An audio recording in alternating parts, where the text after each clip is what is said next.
Fakta ini pun juga yang terungkap di juru persidangan di Pengadilan Tipikor Palembang, juru kasus korupsi pembangunan Masjid Sriwijaya Jilid 1 dengan terdakwa Edi Hermanto, Syarifuddin, Dwi Kridayani, Samu Yudi Arminto.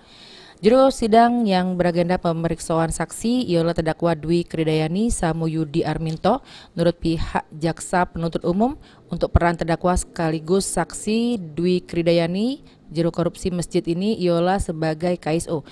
Penandatangan kontrak menjabat pelaksana kegiatan proyek.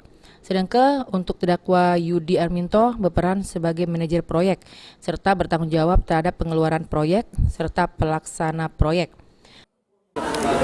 Ya, Dwi banyak perannya, dia sebagai KSO, sebagai penandatangan kontrak, tanggung jawab sama pelaksanaan kegiatan proyek bagi pihak ketiga.